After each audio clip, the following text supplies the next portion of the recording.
Sa isang lumang bahay sa Tondo, may isang batang nagngangalang Ligaya. Gabi-gabi, bago matulog, dinadala siya ng kanyang lola sa lumang silid-aklatan sa ikalawang palapag. Doon, binubuklat nila ang mga lumang libro na nakuha pa raw noong panahon ng mga Hapon. Isang gabi, nakakita si Ligaya ng isang pahinang may sulat na hindi niya matandaan kung kailan niya nabasa. Huwag kang susunod sa batang walang anino. Hindi siya bata, hindi siya tao. Hindi niya iyon pinansin hanggang sa sumapit ang 12 kaarawan niya sa kalagitnaan ng gabi. Habang tahimik ang buong bahay, may narinig siyang mahinang hampas ng bintana. Paglapit niya, isang batang lalaking nakangiti ang nakatayo sa labas, nakalutang, parang usok.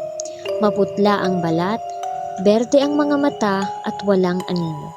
Halika, wika ng bata. May lugar kung saan walang takot, walang lungkot.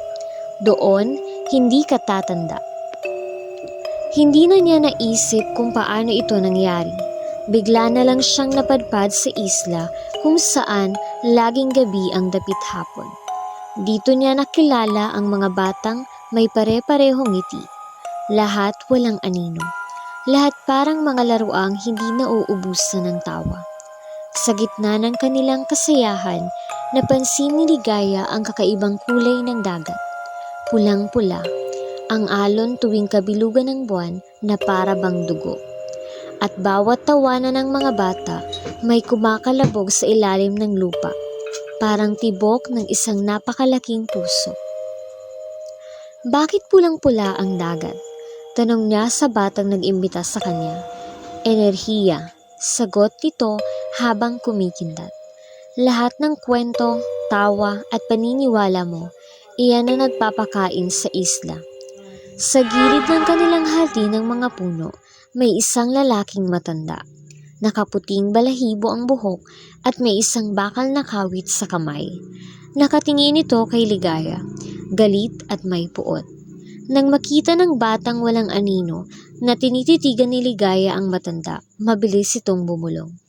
Huwag mong pansinin si Hook, kaaway siya ng lahat ng bata. Gusto niyang tumanda ka, gusto niyang kunin ang oras mo. Ngunit sa isang iglap, nang tumingin si Ligaya sa sariling katawan, nakita niya ang kanang kamay niyang naglalaho. Sa ilalim ng malamlam na ilaw ng buwan, unti-unting nagiging usok. At sa bawat segundo, may mga piraso ng kanyang alaala ang biglang naglalaho. Ang mukha ng kanyang lola, ang amoy ng kanilang lumang bahay, ang kanyang sariling pangalan. Anong nangyayari sa akin? Sigaw niya. Hindi mo na kailangan ang mga alaala. Mahinang sagot ng batang walang anino. Mas magaan kung wala. Doon niya napagtanto, ang bawat batang nananatili sa isla ay unti-unti kinakain, hindi ang katawan kundi ang pagkatao. Ang pulang dagat ay dugo ng mga naunang bata. Ang kanilang mga kwento at ngiti ang pagkain ng isla. Tumakbo siya, pinilit alalahanin ang pangalan ng kanyang lola. Sa huling sandali, narinig niya ang isang matinis na huni, tila tunog ng orasan na kumakawala sa kawalan. Mula sa dilim, lumitaw si Hook. Iniabot ang kanyang bakal na kamay. Sabihin mo ang pangalan mo, bata. Wika nito, kung gusto mong makabalik. Ngunit wala nang salita ang lumalabas sa bibig ni Ligaya at sa huling kislap ng buwan, naramdaman niya ang malamig na hangin ng Neverland. Ang isla ng mga batang hindi na makakabalik, ang paraisong gutom sa alaala. Hanggang ngayon, may mga ulat sa Maynila na ang mga batang bigla na lang nawawala matapos ang kabilugan ng buwan. Lagi raw nauuna ang ihip ng hangin at ang mahinang kantang pamilyar pero hindi mo matukoy kung saan mo narinig. Sabi ng matatanda, kung makakarinig ka ng tawa ng isang batang walang anino sa labas ng iyong bintana, huwag kang lumapit, huwag kang tumingin, at higit sa lahat, huwag kalimutan ang sarili mong pangalan.